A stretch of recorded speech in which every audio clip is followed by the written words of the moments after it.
بسم اللہ الرحمن الرحیم الحمدللہ رب العالمین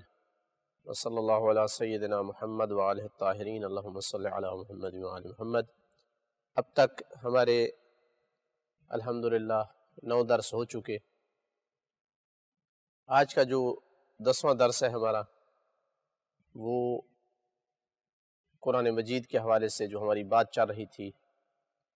اس کے متعلق چند ایک سوال ہم نے پہلے ڈسکس کیے، اسی موضوع سے ریلیٹڈ آج ہمارے اس 10ویں درس کی ابتدا ہوتی ہے۔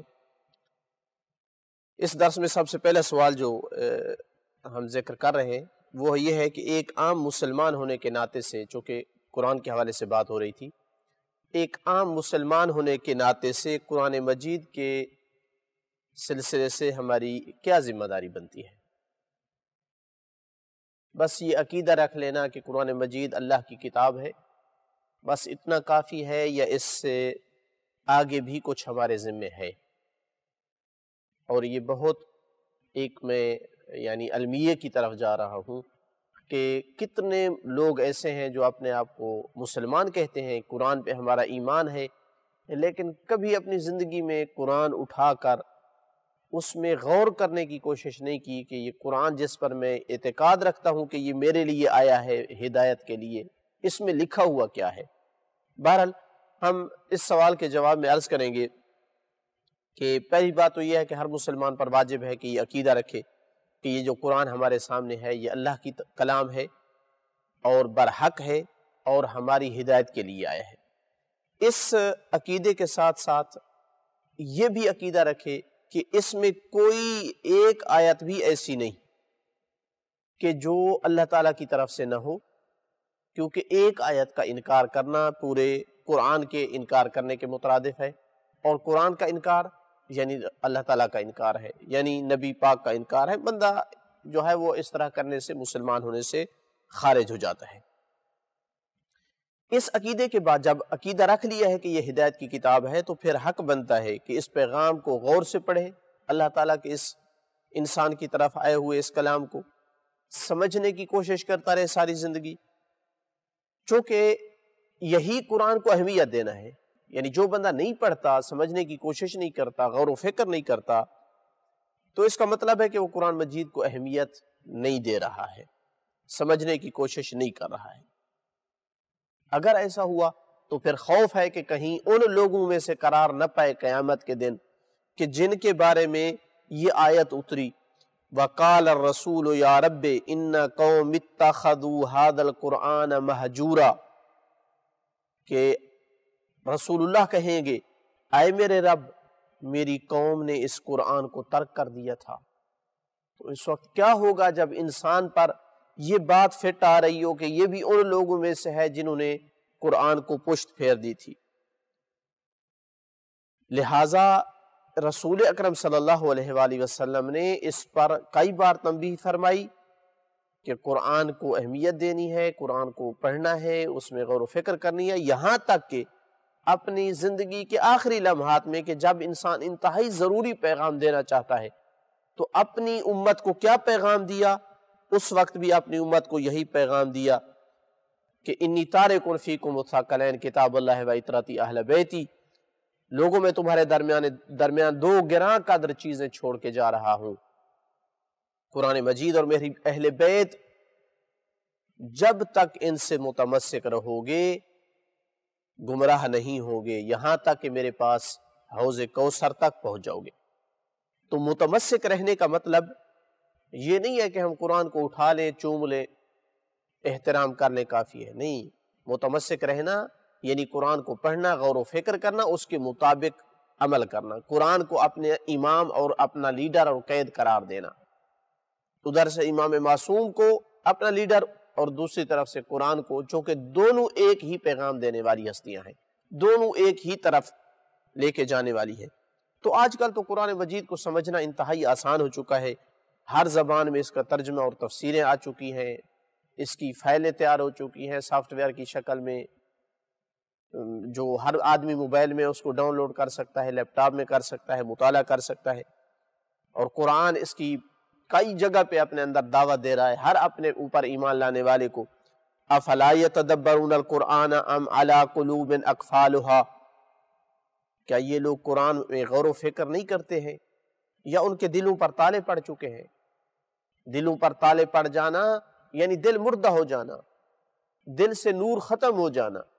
دل اندھا ہو جائے، اصلاً ہدایت کی محبت نہ رہے، قرآن کے پیغام کو سمجھنے کی صلاحیت انسان کے پاس ختم ہو جائے۔ لہٰذا قرآن پر ایمان رکھنے، قرآن سے محبت کرنے کا یہی تقاضا ہے کہ انسان قرآن فہمی کے لیے روزانہ کوئی نہ کوئی وقت جو ہے وہ نکالے، مخصوص وقت قرار دے جس میں انسان قرآن مجید جو ہے اس کو اٹھائے، تلاوت کرے، پڑھے، اور یاد رہے کہ جس دل میں قرآن اتر جائے وہ دل نورانی ہو جاتا ہے،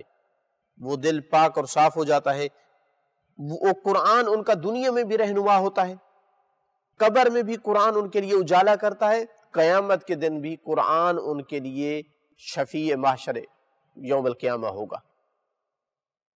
تو معصومین سے احادیث میں ہے کہ قرآن ساتھی ہے، انیس ہے، یعنی انس پیدا ہوتا ہے آدمی کو جس کو قرآن سے محبت ہو، تنہائی اور وحشت کی حالت میں۔ تو جتنے انسان کے مراحل ہیں، دنیا ہو، برزخ ہو، قیامت کا دن ہو، قرآن انسان کے ساتھ رہنا چاہیے۔ اس کے بعد اگلا سوال کہ چونکہ یہ بات قرآن کی اس لیے آئی تھی کہ اصل بات ہو رہی تھی نبوت نبی اکرم صلی اللہ علیہ وآلہ وسلم اور ان کے معجزے کی بات ہو رہی تھی، اور پھر معجزوں میں جو ہے معجزات میں سے سب سے بڑا معجزہ قرآن مجید تھا۔ تو اب ہم اس نقطے کی طرف آتے ہیں کہ ہم نے ایمان رکھ لیا اس بات پر کہ نبی پاک صلی اللہ علیہ وآلہ وسلم اللہ کے نبی ہیں، لیکن کیا ان کے بعد بھی قیامت تک، قیامت سے پہلے کوئی اور نبی آنے کے امکان ہیں یا نہیں؟ قیامت تک کے لیے آخری نبی یہی سرکار محمد مصطفیٰ صلی اللہ علیہ وآلہ وسلم ہے۔ تو اس کا جواب یہ ہے کہ سلسلے نبوت کی آخری کڑی ہے، یہاں پہ ختم ہو جاتی ہے نبوت کا جو ایک سلسلہ جاری تھا وہ ختم ہو جاتا ہے، لہٰذا قیامت تک کے لیے کوئی اور نبی نہیں آئے گا۔ نبی پاک صلی اللہ علیہ وآلہ وسلم کی نبوت پر ایمان کا معنی ہی یہی ہے کہ انہیں آخری نبی مانا جائے۔ جو آدمی انہیں نبی مانتا ہے لیکن آخری نبی نہیں مانتا، وہ انہیں نبی نہیں مانتا ہے، وہ کہتا رہے میں مانتا ہوں لیکن نہیں مانتا۔ چونکہ یہ کیسے کہا جائے جب انہوں نے کہا کہ میں آخری نبی ہوں، آدمی کہے نہیں آپ نبی ہیں لیکن آخری نہیں ہیں، تو اس کا مطلب ہے نہیں مانا ان کو، ان کی تکذیب ہو رہی ہے۔ اسی وجہ سے ایسا آدمی اسلام سے خارج ہو جاتا ہے، اس کا کوئی لبادہ ہو، کوئی لباس ہو، کوئی عنوان ہو، وہ دائرہ اسلام سے خارج ہو جاتا ہے۔ جو آدمی نبی پاک صلی اللہ علیہ وآلہ وسلم کو آخری نبی نہیں سمجھتا ہے، چونکہ قرآن نے اعلان کیا، خود نبی پاک نے اعلان فرمایا، سورہ احزاب میں ہے ما کان محمد ابا احد من رجالکم ولکن رسول اللہ وخاتم النبیین، محمد تم مردوں میں سے کسی کے باپ نہیں ہے لیکن وہ اللہ کے رسول اور خاتم الانبیاء ہیں، جہاں پر نبی جو ہے وہ ختم ہو جاتے۔ لہٰذا تمام دنیا والے چاہے جس مذہب کے ماننے والے ہوں، ان پر واجب ہے کہ وہ اپنے اپنے مذاہب کو چھوڑ کر، چونکہ ان کے نبی آخری نبی نہیں تھے، ان کے نبی ایک مدت تک تھے، اپنے اپنے مذاہب کو چھوڑ کر آخری نبی صلی اللہ علیہ وآلہ وسلم اور ان کے دین پر ایمان لے آئیں، کیونکہ اللہ تعالیٰ نے آپ کے آنے کے بعد آپ ہی کو نبی قرار دیا ہے، اس زمانے سے لے کر قیامت تک کے لیے تمام بشریت کے لیے نبی ہیں، حجت بنا کر انہیں بھیجا ہے، اور باقی تمام انبیاء کی شریعتیں آپ کے تشریف لانے سے منسوخ ہو چکی ہیں۔ سورہ اعراف میں فرمایا قُلْ يَا أَيُّهَا النَّاسِ انی رسول اللہ الیکم جمیعا، آئے لوگو، کون سے لوگو؟ جو اس وقت موجود تھے، سب کے سب، عرب، عجم، یہودی، نصارہ، جو مذہب بدھ مت والے سب کو، اور قیامت تک کے لیے لوگ۔ یہ ناس، لفظ ناس یعنی آئے لوگو یعنی سب لوگ، سب کو شامل ہے۔ قُلْ يَا أَيُّهَا النَّاسِ، کہہ دو اے لوگو، انی رسول اللہ الیکم جمیعا، میں تم سب کی طرف رسول بنا کر بھیجا گیا ہوں، اللہ کا رسول ہوں سب کی طرف۔ تو چونکہ آپ سبھی لوگوں کے لیے نبی ہیں، تو پھر قرآن مجید بھی سبھی لوگوں کے لیے قیامت تک کے لیے کتاب ہدایت ہے، اور کوئی کتاب نہیں آئے گی۔ اور قرآن جب سے آیا ہے کوئی اور کتاب جو پہلے آ چکی تھی کوئی قابل عمل اب نہیں رہی۔ ارشاد باری تعالیٰ ہوا تبارک الذی نزل الفرقان علی عبدہ لیکون للعالمین نذیرا، بابرکت ہے وہ ذات جس نے اپنے بندے پر فرقان یعنی قرآن نازل کیا تاکہ تمام عالمین کو ڈرانے والا ہو۔ تو اس کا مطلب ہے کہ یہ قرآن تمام عالمین کے لوگوں کے لیے آئی ہے جب سے یہ قرآن آیا ہے۔ اور جو کتابیں تھیں آسمانی کتابیں وہ قرآن کے آنے سے پہلے ہدایت کی کتابیں تھیں۔ اس کے بعد اگلا سوال نمبر 7 کہ ہمارے نبی صلی اللہ علیہ وآلہ وسلم کی سیرت اور خصوصیات کیا تھی؟ ایک نبی پر ایمان لانے والے مومن کو سنت نبی سے آگاہ ہونا چاہیے تاکہ اس کی پیروی کرے، اس کو اپنے لیے عملی نمونہ قرار دے، اپنے لیے آئیڈیل۔ تعجب ہوتا ہے کہ ایک بندہ جو اپنے آپ کو مسلمان کہے وہ کسی غیر مسلم کو، کسی اداکار کو، کسی اور مثلاً آدمی کو، کسی مثلاً شعبدہ باز کو، کوئی کسی تاجر کو، کوئی کسی سیاسی کو، کرکٹر کو اپنے لیے ماڈل قرار دیتا ہے، جبکہ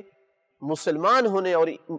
ایمان رکھنے کا تقاضا یہ ہے کہ ان کے لیے سب سے بڑا ماڈل نمونہ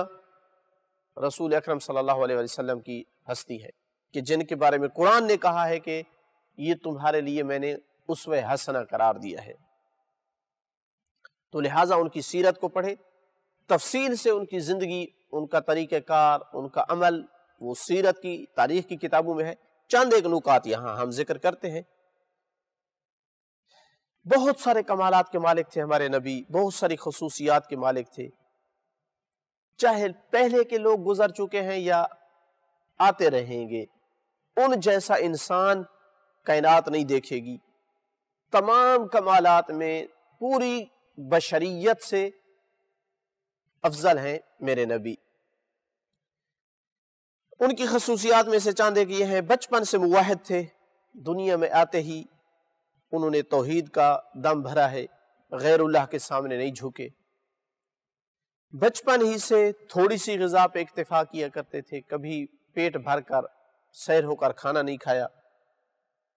انہیں کبھی بھی چاہے بچپن بھی تھا کبھی نازیبا حرکت کرتے نہیں دیکھا گیا، بچے تھے تو بھی ایک مہذب جیسے بچہ ہوتا ہے اس انداز میں ہوتے تھے۔ اعلان نبوت سے پہلے ہی اپنی صداقت و امانت کا لوہا منوا چکے تھے، نبی ہونے کا اعلان کرنے کے بعد جو دشمن ہوئے وہ بھی کہتے تھے کہ ہے امین اور صادق، زندگی میں خیانت نہیں کی کسی سے یا جھوٹ نہیں بولا، انتہا کی سادہ زندگی تھی۔ چاہے بعد میں اعلان نبوت کے بعد اور مدینے میں آنے کے بعد حکمران بھی بن گئے، حاکم سلطنت قرار پائے، تب بھی زندگی میں سادگی ہی رہی، زمین پر بیٹھ کر کھانا کھا لیتے تھے، غلاموں کے ساتھ بیٹھ کر کھانا کھا لیتے تھے، اپنے ہاتھ سے بکریوں کا دودھ دوہتے تھے، اپنی نالین اور لباس کو خود سلائی کر لیا کرتے تھے، اپنا ساز و سامان گھر کا سودا سلف خود ہاتھوں میں اٹھا لیا کرتے تھے، کسی حیوان پر، گھوڑے وغیرہ پر، گدھے پر اگر ضرورت پڑتی تو ایک دوسرے آدمی کے طور پر کسی سوار کے پیچھے بیٹھ جایا کرتے تھے، اونٹ کے اوپر مثلا۔ اتنے عظیم اخلاق کے مالک تھے کہ بہت سارے لوگ اسی لیے اسلام میں داخل ہوئے کہ آپ کے اخلاق سے متاثر ہوئے، تلوار سے نہیں، زور اور طاقت سے نہیں، اخلاق میں اتنی تاثیر تھی کہ جس کی وجہ سے گرویدہ ہو جاتے تھے۔ جہاں تک قانونی مسائل ہیں، شریعت کے احکام ہیں تو سختی سے عمل کرتے تھے اور کسی کو اس میں رعایت نہیں دیا کرتے تھے، اپنے گھر والوں اور رشتہ داروں سے انتہائی اچھا سلوک کیا کرتے تھے، اور کسی کی زیادتی ہوتی تو معاف کر دیا کرتے تھے۔ قرآن نے ان کی بعض بیویوں کی زیادتیاں ذکر کی ہیں لیکن معاف کر دیا کرتے تھے، بدلہ انتقام نہیں لیا کرتے تھے۔ بچوں کے ساتھ انتہائی پیار کا سلوک کیا کرتے تھے، اپنے ہوتے تھے یا دوسروں کے ہوتے تھے۔ سلام میں حتیٰ بچوں پر بھی سلام کرنے میں پہل کیا کرتے تھے۔ کتنی تواضع ہے! ہم راستہ چلتے ہوئے چھوٹا بچہ سامنے آئے تو توقع کرتے ہیں کہ وہ سلام کرے، لیکن تواضع نبی تھا کہ بچوں پر بھی سلام کرنے میں پہل کیا کرتے تھے۔ غلاموں کے ساتھ حسن سلوک کیا کرتے تھے، کبھی یہ نہیں محسوس ہونے دیتے تھے میں آقا ہوں اور آپ میرے غلام ہیں۔ نبی پاک صلی اللہ علیہ وآلہ وسلم کی جو اوصاف کمال تھیں، ان میں سے ایک وصف ان کی جو تھی بہت ہی عظیم صفت تھی، وہ یہ کہ غلاموں کے ساتھ انتہائی حسن سلوک اختیار کیا کرتے تھے۔ کبھی انہیں محسوس نہیں ہونے دیتے تھے کہ میں آقا ہوں اور یہ غلام ہیں۔ ان کے ساتھ مل بیٹھ کر ایک ہی سفرے پر کھانا کھا لیا کرتے تھے۔ اسی طرح کبھی کسی امیر کو غریب پر، یا کسی عربی کو اجمی پر، یا کسی گورے کو کالے پر ترجیح نہیں دیا کرتے تھے۔ تمام یہ امتیازات، تمام ترجیحات جو ہے ان کو ختم کر کے صرف ایک ہی ترجیح جو ہے اس کی تبلیغ کی اور عملاً بھی اس پر عمل کیا، اور وہ یہ تھی کہ علم اور تقوی کی بنیاد پر وہ کسی کو دوسرے پر مقدم کیا کرتے تھے۔ کسی کا اگر زیادہ احترام کرتے تھے تو اس لیے کہ اس کے پاس علم اور تقوی زیادہ ہے، اس لیے نہیں کہ وہ عربی ہے، اس لیے نہیں کہ وہ سفید رنگ کا ہے، اس لیے نہیں کہ اس کے پاس مال اور دولت زیادہ ہے۔ اسی طرح ان کی اوصاف میں یہ تھا کہ انتہائی شجاع طبیعت کے مالک تھے، یعنی جب دشمن کے ساتھ جنگ پورے عروج پہ ہوا کرتی تھی تو مولا علی علیہ السلام فرماتے ہیں اس وقت ہم رسول اللہ صلی اللہ علیہ وسلم کی پناہ لیا کرتے تھے، اور ہم دشمن کے درمیان میں رسول اللہ کو پایا کرتے تھے۔ یعنی خوف نام کی چیز ان کے اندر نہیں تھی کسی بھی سخت سے سخت دشمن کے سامنے بھی، لیکن چونکہ رحیم تھے اور رحمت کا مجسمہ تھے، اللہ نے انہیں رحمت بنا کر بھیجا تھا، اس لیے کبھی کسی دشمن کا اپنے ہاتھ سے سر قلم نہیں کیا تھا۔ شکار کو کھا لیتے تھے، لیکن اگر اسے کوئی اور پکڑتا تھا تو کبھی اپنے ہاتھ سے کسی پرندے یا حیوان کا شکار نہیں کیا کرتے تھے۔ یہ ان کی رحمت کی ایک جھلک تھی۔ اللہ تعالیٰ نے شاید اسی وجہ سے انہیں مولا علی علیہ السلام جیسا ناصر اور مددگار دیا، رسول اللہ کو رحمت بنا کر بھیجا، اور ان کے دشمن سے انتقام لینے کے لیے مولا علی علیہ السلام جیسا ناصر اور مددگار بھیجا، تاکہ خود رسول اکرم صلی اللہ علیہ وآلہ وسلم کو دشمن کی گردنیں نہ اتارنی پڑے۔ ان کا دایاں بازو مولا علی علیہ السلام بنا کر دنیا میں بھیجا۔ اسی طرح ان کی صفات میں سے تھا کہ ادب اور تواضع اس قدر تھا کہ کبھی کسی نے انہیں چار زانو بیٹھے ہوئے نہیں دیکھا تھا، ہمیشہ دو زانو بیٹھا کرتے تھے، اور فرماتے تھے کہ مجھے غلاموں کی طرح بیٹھنا اچھا لگتا ہے۔ کبھی کسی بھی کھانے کی آپ نے شکایت نہیں کی تھی، جیسا کوئی کھانا پیش کرتا نہیں کہتے تھے کہ یہ کھانا خراب ہے، اس میں نمک زیادہ ہے، نمک نہیں ہے، مثلا اس طرح کا کوئی اعتراض کرنا۔ ہاں یہ تھا کہ اگر ایک کھانا اچھا نہیں لگ رہا، طبیعت کے ساتھ موافق نہیں ہے تو وہ نہیں کھایا کرتے تھے۔ جن کھانوں کو پسند کیا کرتے تھے، جن پینے والی چیزوں کو پسند کیا کرتے تھے، مشروبات کو، دودھ ہے پسند فرماتے تھے، شہد کو پسند فرماتے تھے، کھانے میں کھجور پسند کرتے تھے، خربوزے کو پسند فرمایا کرتے تھے، بکرے کے گوشت کو پسند کرتے تھے، لیکن ران والا گوشت نہیں کھاتے تھے، بازو والا گوشت ان کو پسند تھا۔ مزید اگر ان کی سیرت اور ان کے اعمال کو، ان کے کردار کو دیکھنا ہے تو جو کتابیں سیرت میں اور تاریخ میں لکھی گئی ہیں وہاں بہت کچھ مل سکتا ہے۔ الحمدللہ یہ ہمارا عقائد کا 5واں باب جو ہے اختتام کو پہنچا۔ اس کے بعد جو ہے وہ امامت کی بحث ہے۔ 6واں باب امامت کے موضوع پر ہے، اور اس لیے یہ ہم ڈسکس عقائد میں کرتے ہیں، چونکہ جس طرح پہلے عرض کر چکا ہوں کہ امامت شیعہ کے نزدیک عقائد میں سے ہے۔ اس طرح نہیں ہے جس طرح اہل سنت کے ہاں جو ہے امامت وہ فروعات میں ذکر کرتے ہیں، احکام میں ذکر کرتے ہیں، چونکہ ان کے ہاں عقائد جو ہے اساسی عقائد بنیادی وہ 3 ہی ہیں، امامت اور عدل ان کے ہاں ذکر نہیں کیا جاتا۔ تو ہمارے ہاں چونکہ عقائد کا حصہ ہے اس لیے یہ عقائد کی کتابوں میں ڈسکس کیا جاتا ہے۔ سب سے پہلا سوال اس حوالے سے یہ ہے کہ امامت سے مراد کیا ہے؟ تو اس کا جواب یہ ہے کہ امامت اہل تشیع کی نگاہ میں دنیا اور آخرت کی قیادت اور رہبریت جو اللہ کی جانب سے کسی کو عطا ہوتی ہے، جس کو اللہ تعالیٰ یہ عطا کر دے اسے امام کہا جاتا ہے۔ لہٰذا امام وہ ہستی ہے جو اللہ تعالیٰ کی جانب سے ہر اعتبار سے رسول اللہ صلی اللہ علیہ وآلہ وسلم کا جانشین ہو اور مسلمانوں کی دینی و دنیاوی قیادت کر سکتا ہو۔ لیکن اہل تسنن کے نزدیک ہر اسلامی معاشرے کا ہر حکمران وہ امام ہے، چاہے وہ کسی شورا کے ذریعے سے حکومت پر آیا ہو، چاہے عوامی الیکشن اور انتخاب کے ذریعے سے آیا ہو،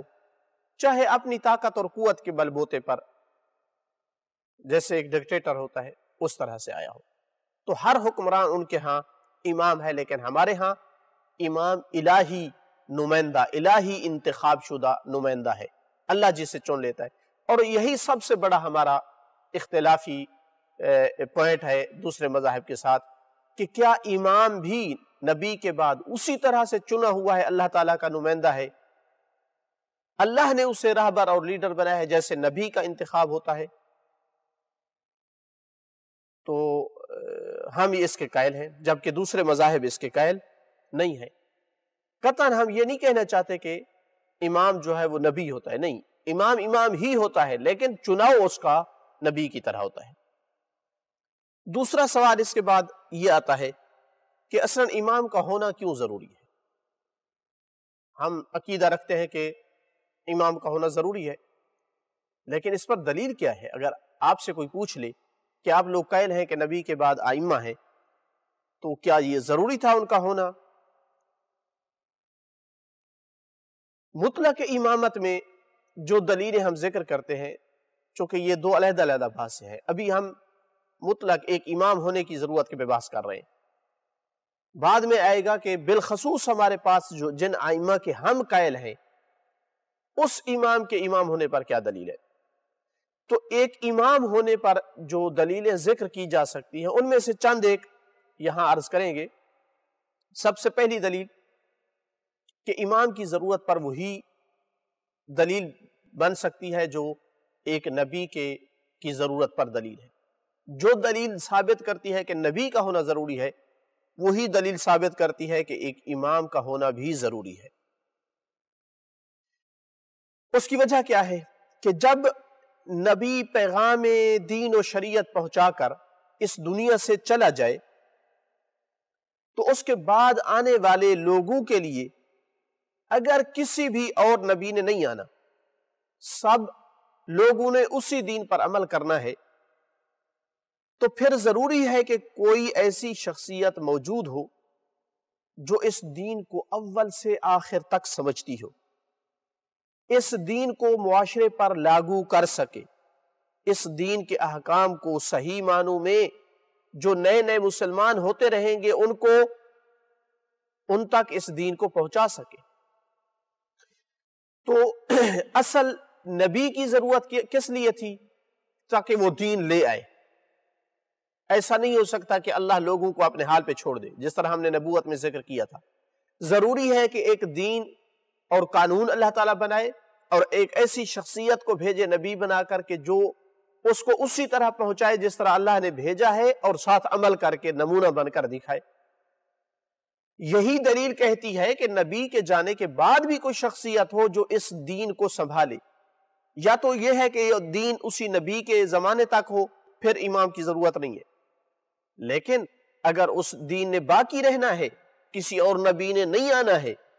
تو پھر جو دلیل کہتی ہے کہ نبی کا ہونا ضروری تھا وہی دلیل کہتی ہے کہ امام کا ہونا بھی ضروری ہے۔ چونکہ لوگ مسلمان ہوتے رہیں گے کوئی ہو جو اس دین کو اسی طرح سمجھتا ہو جیسے نبی سمجھتے تھے، اور اسی طرح وہ اس پر عمل کر سکے جیسے نبی کیا کرتے تھے، تاکہ ایسا نہ ہو کہ نبی کے جانے کے بعد کوئی بھی نہ ہو جو دین کو پوری طرح سمجھتا ہو۔ ایک مسلمان ہو جو چوتھا حصہ دین کا سمجھتا ہے، دوسرا ہے جو آدھا دین سمجھتا ہے۔ کون ہوگا پھر جو آنے والے نئے مسلمانوں کو دین بتائے گا؟ تو ایسا نہیں ہو سکتا ہے۔ یہ پہلی دلیل تھی۔ دوسری دلیل اس پر یہ ہے کہ اب اگر اسی دین نے باقی رہنا ہے، کوئی اور نبی نہیں آئے گا قیامت تک، تو کئی ایک لوگ آئیں گے جو اس دین کے دشمن ہیں، جس طرح نبی کے زمانے میں تھے، آنے والے زمانوں میں بھی ہوں گے، جو دین میں مختلف بدعات ایجاد کریں گے، جو دین میں مختلف شبہات اور اعتراضات چھوڑیں گے۔ تو کوئی ایسی ہستی ہو کہ جو ہر اعتراض کا جواب دے سکے، ہر شبہے کا جو ہے وہ دفاع کر سکے، اور ہر قسم کی تحریف سے اور دین میں تبدیلیاں لانے سے اور دین میں بدعات ایجاد کرنے سے دین کی حفاظت کر سکے، اور حقیقی تعلیمات کو جو لوگ چھپانے کی کوشش کریں وہ ان کو ظاہر کر سکے۔ ورنہ اگر کوئی بھی ایسی شخصیت نہ ہو تو دین کے مٹنے کا خطرہ ہے۔ ہر طرف سے اگر بدعات داخل کر دی جائیں، ہر طرف سے شبہات کی بوچھاڑ کر دی جائے، حقیقی تعلیمات کو چھپا لیا جائے، تو جس طرح کے پہلی جو ہے وہ شریعتیں، ان میں کئی ایک چیزیں داخل کر دی گئی تھی، جب حقیقی محافظ نہ رہا تو ان میں تحریف ہو گئی۔ البتہ ان میں اس لیے بھی کہ وہ ہمیشہ کے لیے نہیں تھی، قیامت تک کے لیے انہوں نے ختم ہو جانا تھا، منسوخ ہو جانا تھا۔ تو لہٰذا ضروری ہے کہ جس منزل تک انسان کو پہنچانے کے لیے یہ دین اور شریعت بھیجی گئی تھی، ضروری ہے کہ نبی کے بعد ایک ایسی کامل شخصیت موجود ہو کہ جو اس امت کو تکامل کے راستے اور منزل مقصود تک پہنچنے تک کے لیے رہنمائی دے سکے۔ یہ دوسری دلیل تھی۔ تیسری دلیل ہمارے پاس اس پر یہ ہے کہ ایسا دین جس نے قیامت تک کے لیے رہنا ہے، اس کے لیے صرف نظریہ کافی نہیں ہے، اس کے لیے کوئی شخصیت ایسی ہو جو اس اسلامی معاشرے کی لیڈنگ کرے، قیادت کرے۔ عام طور پر ایک معاشرہ بغیر قائد اور رہبر کے کسی نظریے میں کامیاب نہیں ہوتا ہے، اس کو عملی جامہ پہنانے میں کامیاب نہیں ہوتا ہے۔ تو کوئی ایسا لیڈر اور قائد ہو کہ جو اس اسلامی معاشرے کو، مسلمانوں کو لے کر کے ساتھ چل سکے۔ ہر دور میں معاشرہ ایک مخلص لیڈر اور ایک قائد کا محتاج ہے، اس کی ضرورت محسوس کرتا ہے۔ تو وہ قائد اور لیڈر ایک الہی نمائندہ، ایک امام ہی صحیح معنی میں ہو سکتا ہے، جو صحیح معنی میں قیادت کر سکتا ہے۔ ورنہ لیڈر بننے کے لیے تو کئی ایک آمادہ ہوں گے، نہ تو ان کے پاس دین کی پوری سمجھ ہوگی، نہ ان کے عمل میں اس طرح پورا دین نظر آئے گا، خامیاں ہوں گی اس میں۔ مخلص بھی ہو لیکن اگر اس کے پاس کامل دین کا علم نہیں ہے تو پوری طرح قیادت کیسے کرے گا؟ یہ بھی تقاضا کرتی ہے یہ چیز کہ ایک الہی نمائندہ ہونا ضروری ہے۔ چوتھی دلیل یہ ہے کہ اگر امت کسی مسئلے میں اگر اختلاف کر لے تو ان کے درمیان کون فیصلہ کرے گا؟ ہر بندہ اپنے آپ کو حق پہ سمجھے، ہر بندے کے پاس اپنی اپنی دلیل ہو، تو کون بتائے گا کہ اس میں کون اشتباہ پر ہے، کون باطل پر ہے، کون غلط سوچ پر ہے، کون غلط فکر پر ہے، اور کیا حق ہے؟ تو کوئی شخصیت ایسی ہو جو حق کو باطل میں تمیز دے سکے، حق کو باطل میں تفریق دے سکے، فرق بیان کر سکے۔ یہ وہی شخصیت ہو سکتی ہے کہ جس کے پاس پورے دین کا علم ہو، پورے قرآن کی تفسیر جانتا ہو، پوری سنت کی تعلیم اس کے پاس موجود ہو، تاکہ وہ بتا سکے کہ یہ حق ہے اور یہ باطل ہے۔ اس سے ہمارا جو ہے آج کے درس کا وقت ختم ہوا چاہتا ہے۔ انشاءاللہ اس سے اگلے درس میں ہم بتائیں گے کہ امام کو جو ہے کے پاس کن کن اوصاف کا امام کو مالک ہونا ضروری ہے۔ اگر وہ اوصاف ہوں تو وہ امام ہو سکتا ہے، اگر وہ اوصاف نہ ہوں تو وہ امام نہیں ہو سکتا۔ والحمدللہ رب العالمین۔